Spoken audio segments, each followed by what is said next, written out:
Hello, my name is Eugene Cho. Today I'm going to talk about electron energy and state in semiconductors, which I continued from last video.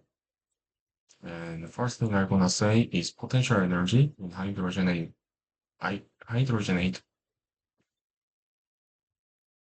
There is two uh, electron and nucleus in atom of hydrogen. They are not crashing each other, or electrons are getting away from atom. It's because the sum of centripetal force and objective force are same. If it's not, you're gonna broken, or electrons are gonna escape from atom or crash into nucleus.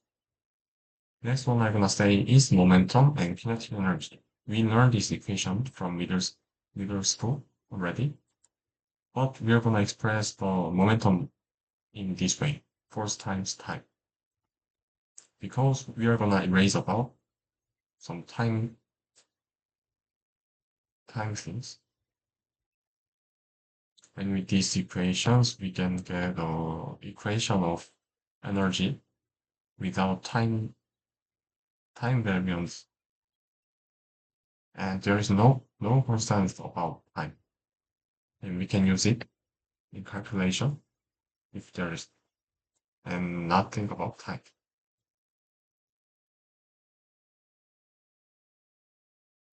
The next one is basic quantum mechanics.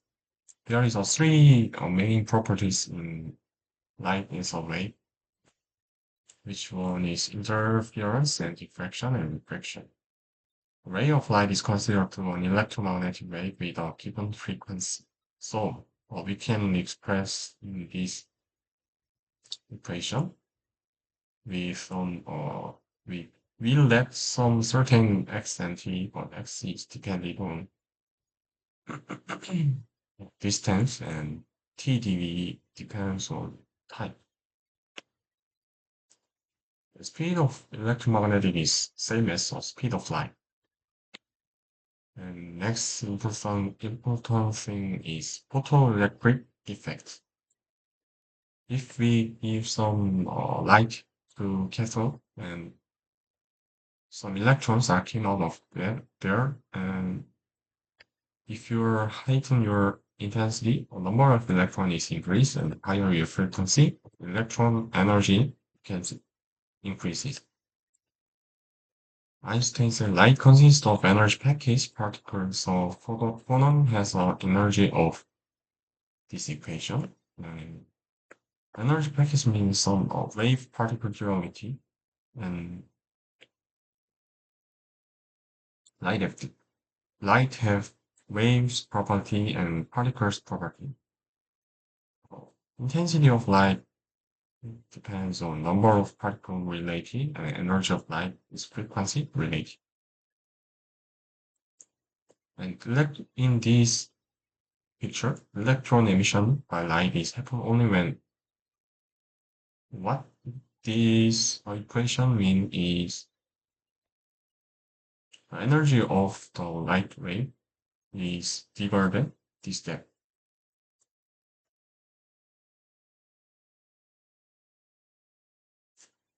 Next, I learn about Compton effect. And Compton effect, if there is an X-ray photon shoot by something going through electron, and electron is recoiling electron can measure in this way, and scattered photon also measured, but frequency is lower.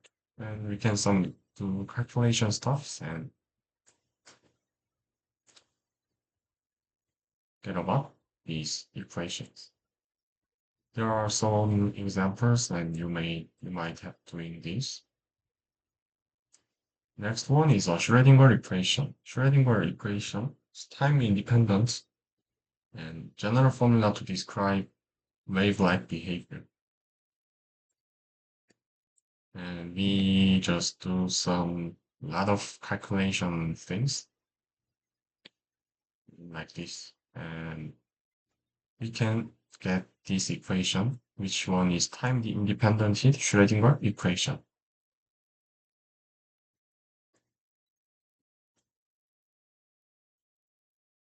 We can get about some properties of wave and in energy level, which uh, particles properties of electron, particles properties of wave, like a wave in energy level, and uh, some energy level that can be uh, exist in some system by some boundary conditions. And we can get this to a probability of finding electron. This symbol means of psi, and we can read it psi. There is another example of this usage of Schrödinger equation, which is infinite potential. Well, this is a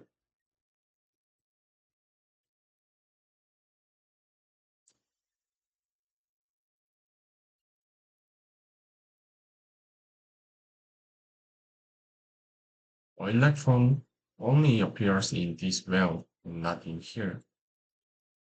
So we let them. And to be out of potential well, electron should have infinite potential energy. So it means we let it is impossible.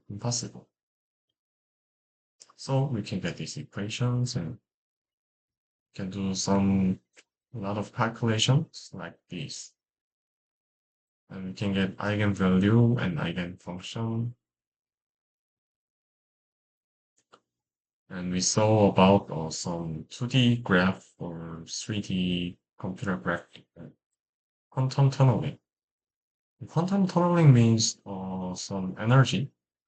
Here is energy. Light come here and here is very short. And then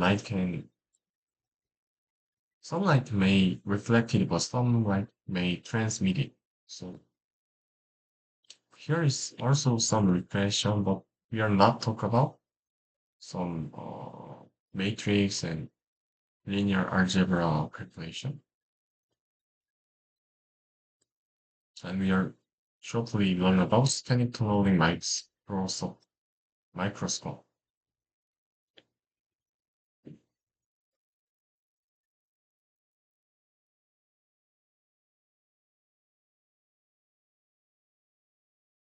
Next thing I'm gonna talk about is still continue about some electron energy and state in semiconductors.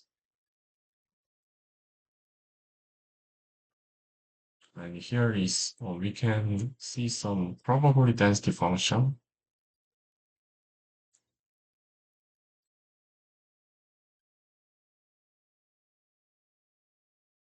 We calculate about some things like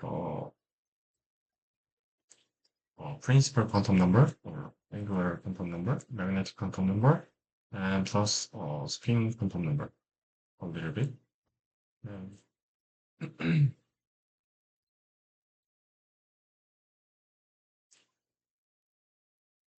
we calculate about with that stuff about what we learned before,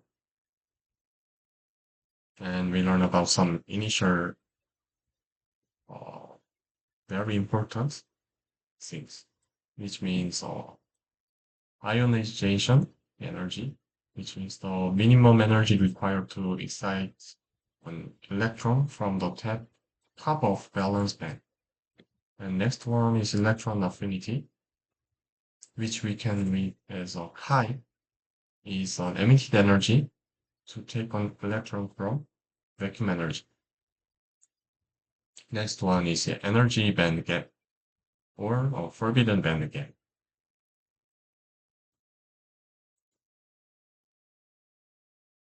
And we also learn about valence band edge and conduction band edge.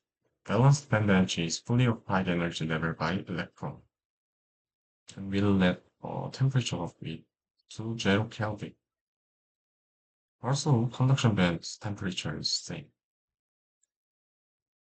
and conduction band is fully empty energy level.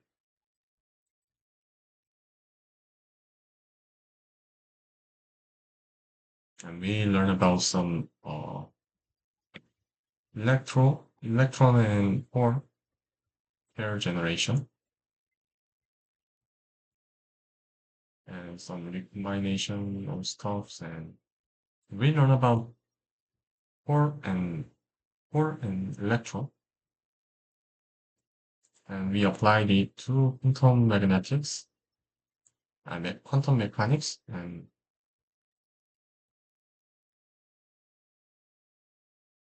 still calculations on stuff, and to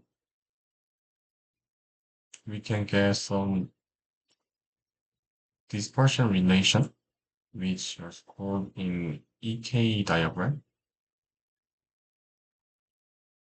and De Broglie some equation, and curvature about curvature.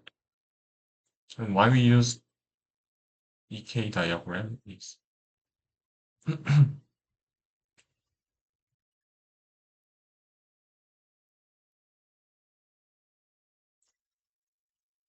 some periodic potential energy.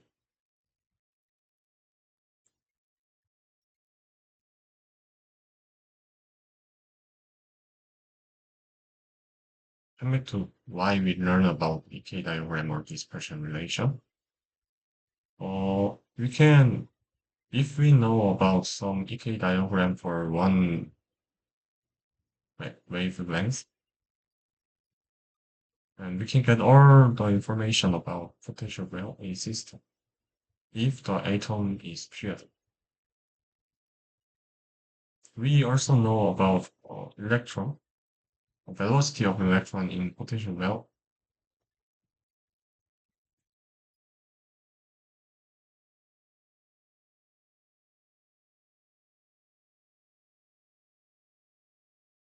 and we saw about some in 3D lattice.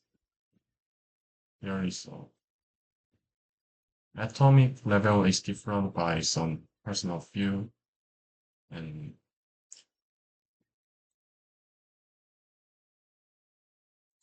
this means EK diagram and dispersion relation is different by some people's personal view. Well, thank you for watching my video.